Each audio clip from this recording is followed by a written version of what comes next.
It's about 47 minutes gone past the hour of 7 o'clock. This bright and sunny morning. This bright and sunny Wednesday morning, right here in the city of Lagos. It's time for the English newspaper review segment. We call it From the Dailies on Melody 107.7. I am Roland Moira, and now, as always, I'm doing it alongside Israeli Gaze. My name. Good morning, wherever you are listening to, and thank you for joining us this morning. All right, this morning I'll be taking you through stories from The Nation as well as the Vanguard newspaper. I'm going through the Nigerian Tribune. All right, like we always do, we'll give you a rundown on some of the stories that made it to the front page of the papers this morning. Starting with that of the Vanguard newspaper, banks' borrowings from CBN drops 97% to 380 billion naira. I'm still on the front page of the Vanguard newspaper. Insecurity, Nigerians will revolt if action not taken. Reps. And I'm still on the paper. Article to BOT women. I am not leaving PDP. Sule Lamido defense zoning says it's cure, not cause. VDM not told why he is being detained. That is coming from his counsel. With the rider, though granted bail, still in custody. And lastly, on the pages of the Nigerian on the Vanguard newspaper, Benue Assembly Desk National Assembly says its leadership won't honor invitation. Those stories you can find on the front page of the Vanguard newspaper. And away from that to the Nigerian Tribune front page this morning, CSO6 explanation on 6 billion naira police uniform contract, files FOI request. 2 million children malnourished in Nigeria, second highest worldwide. This is coming from UNICEF. And also on the front page of the Nigerian Tribune this morning, 10 years after, family and others to celebrate Onisijuade. And the bold one on the Nigerian Tribune this morning, Senate proposed National Summit on Insecurity. Still on that note, 6 Delta PDP reps join APC. Nigerian First Policy, long-awaited relief to manufacture. And let me take this last. DSS removes Larry Arogundede name from its watch list. These are more from the front page of the Nigerian Tribune this morning. On the front page of the Nation newspaper, we have some interesting headlines. Kanu admitted inciting public against police, says witness. Lagos APC targets consensus candidacy for council poll. National Assembly invitation done out of ignorance, says Benue House. UK hints of visa restrictions to Nigerians who overstay. And the big one on the Nation newspaper for this morning, more PDP bigwigs desert opposition party for APC. It has the rider, Obromavori visit Tinubu, speaker, chairman, councillors, leaders leave PDP for APC in Edo State. NECA, MAN, Nigeria First Policy, good for economy. Cardinals enter conclave to elect 267th Pope. And lastly, on the Nation newspaper, gunmen kill 12 in Benue, Plateau. Minister blames poor UTM results on CBT. Those stories you can find on the front page of the Nation newspaper. And shifting our jet to the front page of the Punch paper this morning, let me start with the bold one. NAS, ex-generals demand urgent military rearmament. Senate may pass tax bills to the panel to oversee IBAS. And let me take this on Japa syndrome in Nigeria. UK considers tighter visa rules for Nigerian. This is coming from Pakistan. Federal government kicks as part Utome forms shadow government. This and more are from the front page of the Punch paper this morning. All right, we'll take a quick break now. When we come back, we'll dive straight to the details of the program for this morning. Do stay with us. In tough times, we find our strength. We are Nigerians and we are resilient. We have faced challenges before and we have always come out stronger. Let us stand together, united and proud. Let us build a better future for ourselves, for our children and our nation. Nigeria, we will rise above, we will overcome, we will thrive.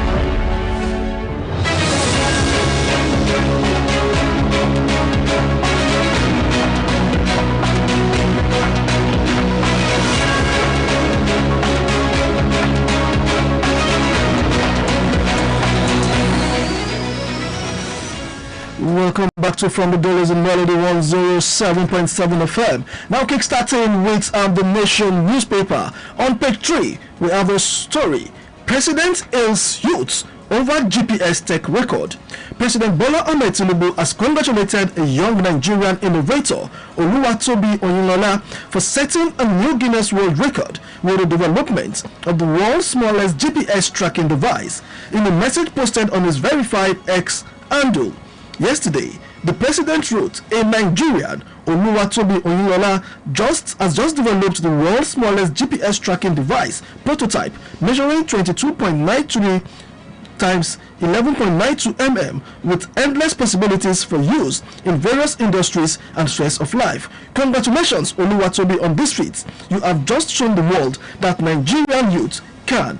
President hails youth over GPS tech record. You can read up more on that story on page 3 of the Nation newspaper. All right, let me go straight to the page 4 of the Nigerian Tribune this morning on the story on JAMB. Mass failure, evidence of exam installation from cheating. This is coming from the Minister of Education.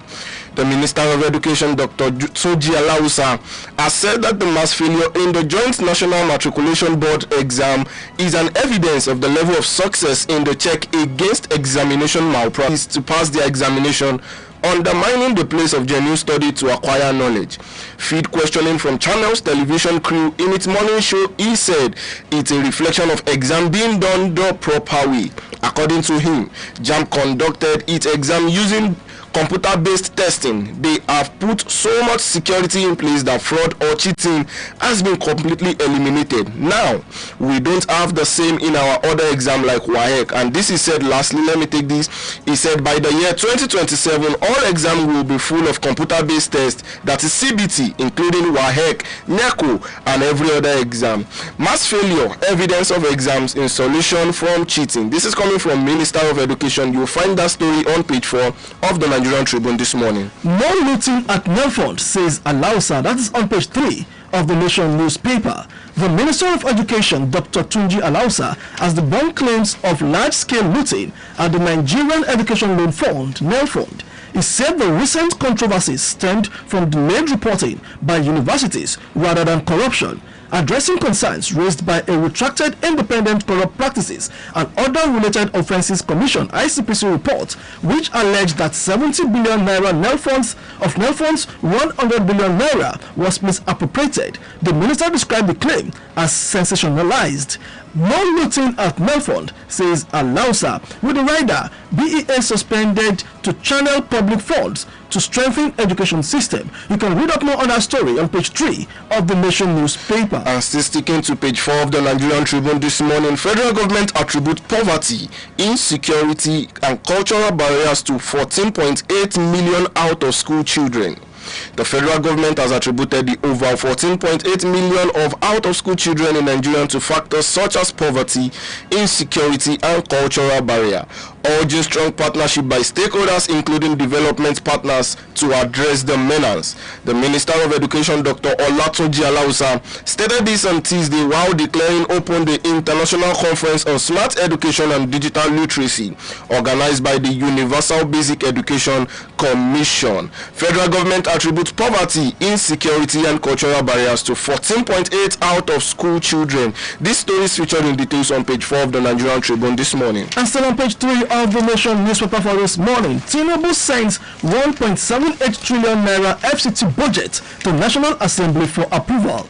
President Bola Ahmed Tinubu has presented a budget of over 1.78 trillion naira as this year's appropriation bill to the Federal Capital Territory (FCT) to the National Assembly for consideration and passage. In a letter read on the floor of the House by Speaker Abbas Tajuddin, the President said the budget presentation to the National Assembly was in line with the provisions of Section 299 of the Constitution, which vests the legislative functions of the FCT on the National Assembly. He said the budget will prioritize investment in health, job creation, social welfare, increased agricultural production, and capital development. Tinubu sends 1.78 trillion naira FCT budget to National Assembly for approval. You can follow up that story on page 3 of the Nation newspaper for this morning. Flipping to page 27 of the Nigerian Tribune this morning, Osun now ranks 7th in the national examination from 33rd in 2022. Governor Ademola Adeleke has achieved another milestone in his fulfilling his electoral promises, as Osun State is now ranked 7th in national examination from its 33rd position in early 2022. The governor had, during the 2022 governorship campaign, promised to take the state to a single-digit ranking in national examination, a vow he is keeping with the new report entitled Standard Education Performance Ranking of States in 2024 from the National Examination Council, that is NECO.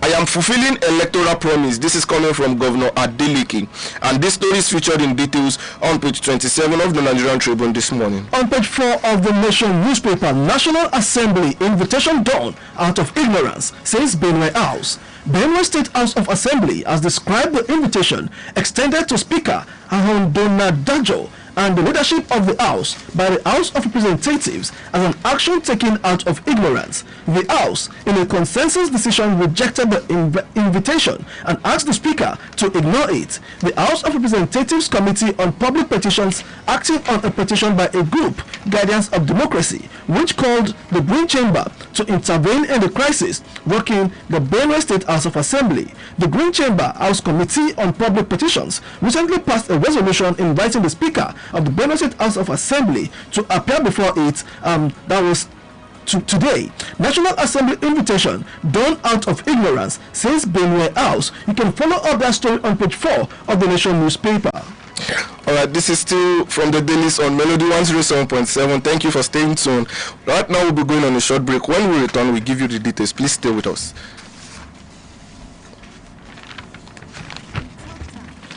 We find our strength. We are Nigerians, and we are resilient. We have faced challenges before, and we have always come out stronger. Let us stand together, united and proud. Let us build a better future for ourselves, for our children, and our nation. Nigeria, we will rise above, we will overcome, we will thrive. In tough times, we find...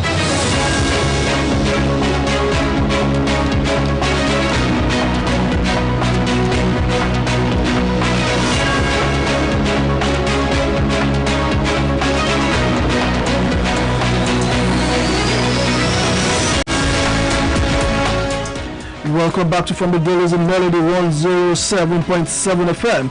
Flipping over to the Vanguard newspaper for this morning. Insecurity. Nigerians will revolt if action not taken. Coming from the reps. The House of Representatives yesterday warned of citizens' revolt if the federal government fails to address insecurity in the country, which has been on the uprising in the last few weeks.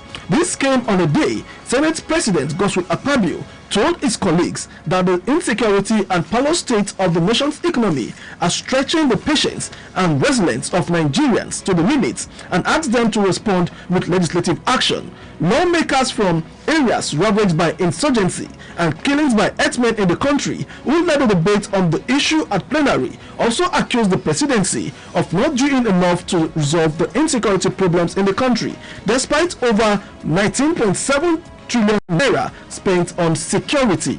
Insecurity, Nigerians will revolt if actions not taken. You can read up more on that story on page 5 of the Vanguard newspaper. And from page 4 of the Punch paper this morning, lawyer lament Odu's securing very dark man's bail. Deji Adeyoju, lawyer to the social media personality and activist Martins Otik, popularly known as Very Dark Man, has lamented difficultly securing the release of his client from the custody of the Economic and Financial Crime Commission. The EFCC, in a statement by its head of media and publicity, Dele Oyewale, had on Tuesday morning stated that Very Dark Man had been granted administrative bail, but he remained in custody pending the fulfillment of his bail condition. He stressed that repeated efforts to get the documents were unsuccessful. Lawyer laments orders securing very dark man's bail. This story you can find on page 4 of the Punch paper this morning. On page 8 of the Vanguard newspaper, article to BOT women, I am not leaving PDP. The 2023 presidential candidate of the People's Democratic Party, PDP, has dismissed insinuations that he was planning to dump the PDP for ruling All Progressive Congress, APC, assuring that he was not leaving the party. Speaking with women members of the party's Board of Trustees, BOT, who visited him to help save the party from total collapse, Atiku, who insisted on coalition to push for the APC-led government in 2027, said the coalition movement was not just a political strategy but also a necessity to challenge the ruling party and rebuild the country. Article to BOT women, I am not leaving PDP. That story you can find on page 8 of the Vanguard newspaper. And on the story of the rising insecurity in Nigeria, NAS ex-general demands urgent military rearmament. Retired military general have again called on the federal government to urgently equip the Nigerian armed force amid growing concerns over the resurgence of terrorist attack and killing in the northeast. This comes as the House of Representatives on Tuesday expressed deep concerns over a recent dead attack on a military facility in Giwa, Borno State, describing the incident as a glaring indicator that Boko Haram insurgents are better armed than the military. During Tuesday plenary, the lawmaker lamented that gradual return to the terrorist group and the loss of lives in recent time in Borno and neighboring Yobe State. NAS ex-generals demands urgent military rearmament on the issue of rising insecurity. This story you can find on page 2 of the Punch paper this morning. Still on page 8 of the Vanguard newspaper, poor JAMB results, product of decades of underinvestment in education. That is coming from Obi. The presidential candidate of the Labour Party, LP, in the 2023 general elections, Mr. Peter Obi, has blamed the poor performance of candidates in this year's Joint Admission and Matriculations Board, JAMB, examinations as the outcome of decades of government underinvestment in the education sector. Obi, who stated this in a post on his X handle yesterday, expressed sadness that Nigeria was now trailing its contemporaries such as Bangladesh and Turkey in university enrollment figures. Obi said, I just came across the official results from JAMB showing the recent examination figure. According to the data shared, a total of 1,955,065 candidates sat for the exams. This means that over 78% of the total candidates failed to meet the 200-mark threshold, a reflection of the deep-rooted challenge in our education system. You can follow more on that story on page 8 of the Vanguard newspaper. And on page 7 of the Punch paper this morning, Senate to pass Tinubu's tax bill today.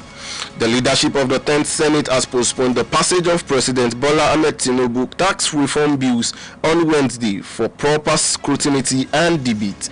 The 4 bills, Nigerian Tax Bill, Tax Administration Bill, Revenue Tax Board Bill, and the Nigerian Revenue Service Establishment Bill, were forwarded by the President 6 months ago as part of the effort to reform the country's fiscal policy and boost revenue generation. The delay in the passage of the bill has raised concerns, especially after the House of Representatives approved them 2 weeks ago, putting pressure on the Red Chamber.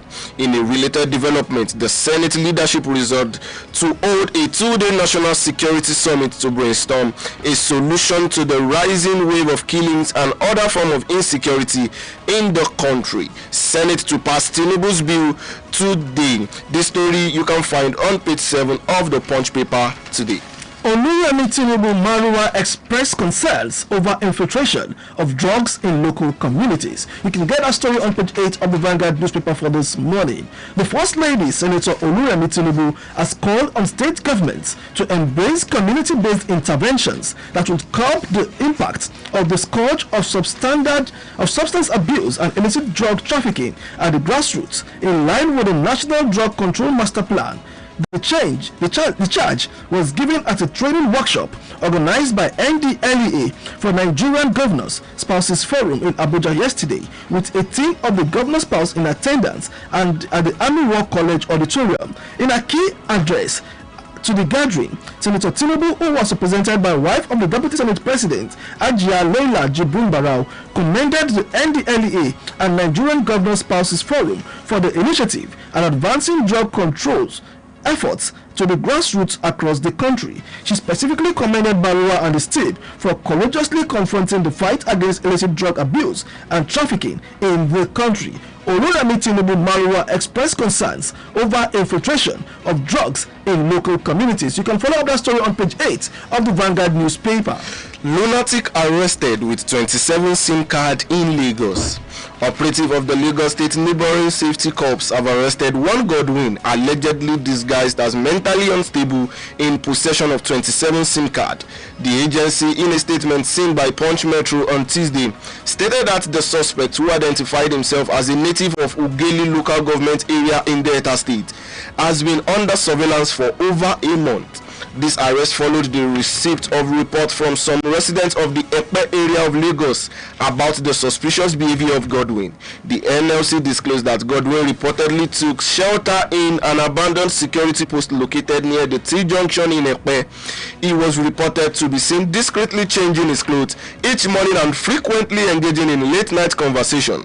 Acting on the tip-off, the operative of the Epe command during a routine patrol on Monday found the suspect temporarily absent from his usual spot and decided to search the security post where the SIM card were discovered. Lunatic arrested with 27 SIM card in Lagos. Page 4 of the Punch paper this morning. And on the back page of the Vanguard newspaper for today, Italians reach Champions League final with sensational 7-6 aggregate win. Inter Milan defeated Barcelona in the Champions League semi-final for the ages, with the Italian side progressing 7-6 on aggregate on a thrilling night at the San Siro. Barcelona were minutes away from the first Champions League win final since